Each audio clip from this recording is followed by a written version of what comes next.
الاندوكراين والهرمون، ما تيجي نحكي مع بعض قصة الغدد الصماء والهرمونات بالتفصيل الممل في قناتنا. فركز معايا.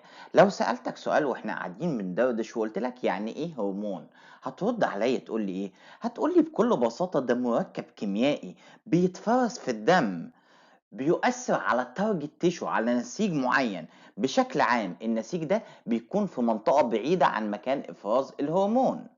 يعني ايه مثلا؟ يعني البيتيوتري جلاند، الغده النخاميه، هتفرز لينا هرمون هيروح يحفز الجهاز التناسلي زي ما هنشوف بعد كده. طب ركز معايا. لو جيت قلت لك ايه الجنرال فانكشن الخاصه بالهرمون، هنقسمها لحاجتين: مالتيبلاي هرمون والسنجل هرمون. طب ايه الفرق بين المالتيبلاي هرمون والسنجل هرمون؟ هقول لك يا سيدي. المالتيبلاي يعني متعدد، يبقى ركز معايا. عملية فسيولوجية واحدة في الجسم ليها أكتر من هرمون بيعملها. زي إيه؟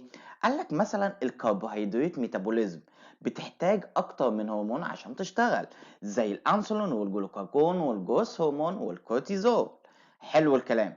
طب السنجل هرمون، قالك ده هرمون واحد بيأثر على أعضاء كتيرة جدا زي الكورتيزول. جميل. طب لو جيت قلت لك قسم لي الهرمونات، اعمل لي كلاسيفيكيشن ليها. قال لك بص احنا هنقسمها ل 3 كلاس. اول حاجه استرويد هرمون، تاني حاجه بروتين هرمون، تالت حاجه امين هرمون. حلقه النهارده هي الحلقه الاهم في كورس الهرمونات، فركز معايا وحضر كشكولك وقلمك وكوبايه القهوه بتاعتك. ولو انت اول مره تشوفني ما تنساش تعمل لايك للفيديو، شير للقناه وسبسكرايب عشان يوصلك كل جديد. صلى على النبي ويلا بينا ندخل في حلقه النهارده. معاكم كابتن اناليسيس.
تعال اديك شوية معلومات عن كل نوع من الهرمونات. هنمسك اولا الاسترويد هرمون. ركز معايا. لما تسمع كلمة استرويد هرمون لازم تعرف ان الكوليسترول بيدخل في تكوينه بشكل اساسي، ومادام الكوليسترول بيدخل في تكوينه يبقى هو الليبيد سولوبل، يعني ما بيدوبش في المية. طب حلو الكلام. بيتم انتاجه من اكتر من مكان، زي الغدد التناسلية والسوبرينال جلاند الغدة القذرية، وكمان البلاسينتا المشيمة. طب ركز معايا، ده ما بيتخزنش عندنا، وبيحتاج دايما كارير يشيله. اصل هو ليبيد، مادام ليبيد مش هينفع يمشي لوحده، لازم يبقى ليه كارير بروتين هيشيله. اشهر الامثله للاسترويد هرمون الكورتيزول، الالديستيرون، التستوستيرون، الاستروجين، البروجستيرون.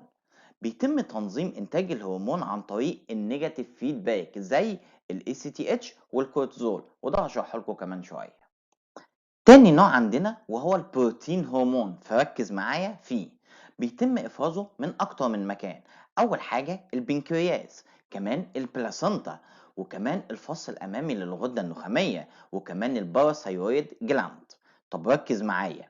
دوت بيتم انتاجه وبيتخزن في الجسم لحد ما نحتاج ليه ونبدأ نطلعه مرة تانية. طب هو بروتين؟ قالك ما بيحتاجش الكارير، هو بيدوب في المية. اشهر الامثلة للبروتين هرمون ال FSH والLH والHCG والBTH والجلوكاجون والأنسولين. حلو الكلام.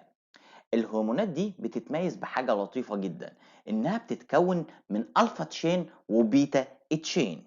دايما الألفا بتكون متشابهة، وبيختلف البيتا على حسب نوع الهرمون اللي عندنا. طب ركز معايا، بيتم إنتاج الهرمون نتيجة لتغير في مادة معينة في الجسم. يعني إيه الكلام ده؟ بص، هي علاقة كده زي الأنسولين والجلوكوز، أو عن طريق النيجاتيف فيدباك زي التستوستيرون والاف اس اتش. نكمل مع بعض. النوع الثالث عندنا وهو الامين بروتين، فركز معايا. ده بيتم انتاجه من الثيرويد جلاند والسوبرينال جلاند. بيتكون من امينو اسيد. حلو. جزء منه بيحتاج انه يتشال، يعني بيحتاج كارير، والجزء التاني مش بيحتاج كارير. طب تعالى اقول لك امثله. اللي بيحتاج كارير زي التي 3 والثايروكسين، واللي مش بيحتاج كارير زي الابنفرين والنور ابنفرين. جميل. بيتم انتاج الهرمونات دي عن طريق النيرف ستيميوليشن، تحفيز الاعصاب. جميل. وكمان عن طريق النيجاتيف فيدباك.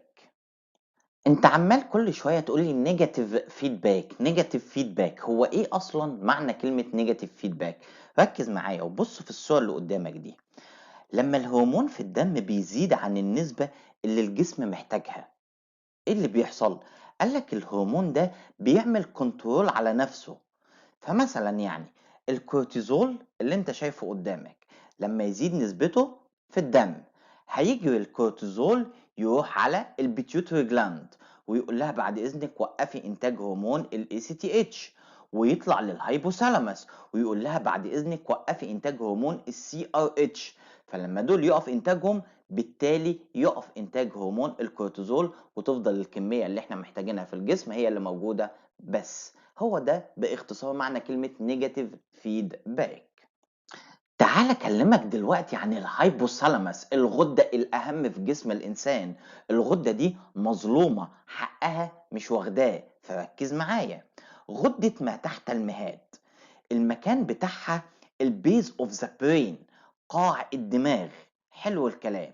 بتلاقيها أعلى الغدة النخامية، وأسفل الثالاموس. حلو الكلام جدا. بتحتوي على 3 أماكن أساسية، 3 main region. فركز معايا. anterior region وmiddle region وposterior region.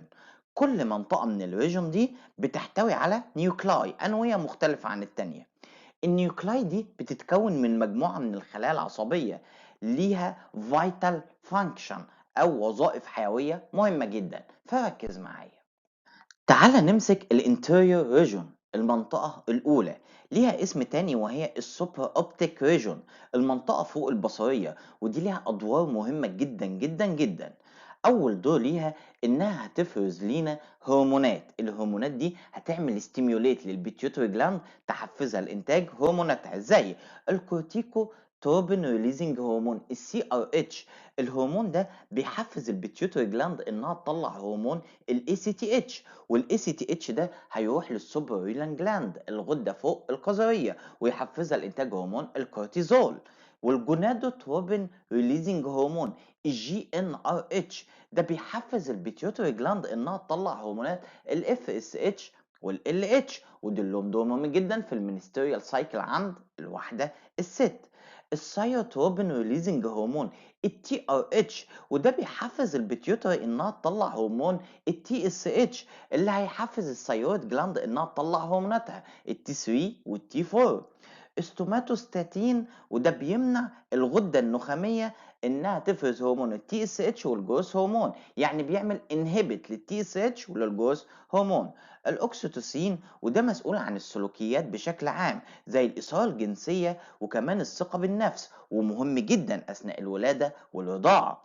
الفازوبروسين او الانتي دايوريتيك هرمون، الهرمون المضر للبول، ده بيعطي اشارات للكليه لامتصاص الماء، يعني بيعمل تنظيم لامتصاص الماء على مستوى الجسم. تاني منطقة معانا وهي الميدل ريجون، ودي هتفرز لينا هرمون الجي ان ار اتش، وده هيحفز البيتيوتري جلاند انها تطلع هرمون الجي اتش او الجروث هرمون. تالت منطقة معانا وهي البستيريو ريجون، دي بقى وظيفتها إنها تنظم درجة حرارة الجسم عن طريق إن يحصل لك زي رعشة كده، وكمان تعمل بلوك لمناطق خروج العرق السويت. جميل جدا، وليها دور مهم جدا في الميموري في الذاكرة. بعد ما اتكلمنا عن الهايبوثالاموس بالتفصيل وشرحنا الهرمونات اللي بتنتجها، تعال اقولك لو حصل خلل في الهايبوثالاموس هيحصل ايه. هايبوثالاموس ديس اوردر، ركز معايا، هتسبب لينا امراض كتيرة جدا، اشهرها الديابيتس انسيبيدس. يعني ايه؟ قالك يعني مرض السكر الكاذب، وده هنشرحه بالتفصيل بعد كده. كمان الباردر ويلي سندروم. ايه بقى الباردر ويلي سندروم دي؟ قال لك الإنسان ده مهما ياكل ما يحسش إنه شبعان، فيفضل على طول عنده شعور بالجوع ويفضل ياكل ياكل ياكل، وده يعرضه إنه يصاب بالسمنة المفرطة.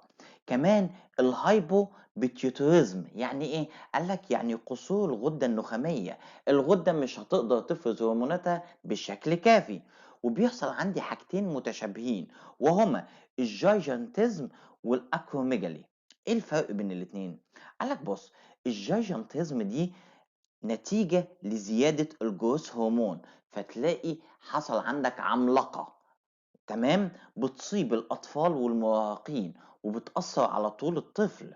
طب والأكروميجالي؟ قالك دي معناها ضخامة في الأطراف، نتيجة برضه لزيادة هرمون النمو، بس دي بتصيب البالغين وما بتأثرش على الطول بتاع الشخص. بعد ما اتكلمنا عن الهرمونز بالتفصيل وعن الهايبوثالاموس ومشاكلها وهرموناتها، تعال اقولك اخر حاجة في حلقة النهاردة، ازاي بنقيس الهرمونات جوه المعمل. في اكتر من تقنية، اشهرهم الإلايزا اللي انت عارفها، وكمان تقنية الاي ام اي تي والاف اي اي والاف بي اي اي والاتش بي ال سي. كل دي تقنيات بنقدر نشتغل بيها جوه المعمل ونقيس الهرمونات. دي كانت حلقة النهاردة، مقدمة بسيطة عن الهرمونز وكمان عن الهايبوثالاموس. الحلقة دي مهمة جدا. طب ليه هي مهمة؟ لأن ده هيتبنى عليك كورس الهرمونات من A to Z، فلازم تحفظ الحلقة دي زي اسمك. أتمنى الحلقة تكون مفيدة، ولو أنت شايف إن إحنا بنتعب في المحتوى بتاعنا ما تبخلش علينا بتعليق كويس تحت الفيديو، وما تنسوش تعملوا لايك للقناة وشير عشان يوصل لكم كل جديد. كان معكم كابتن أناليسيس.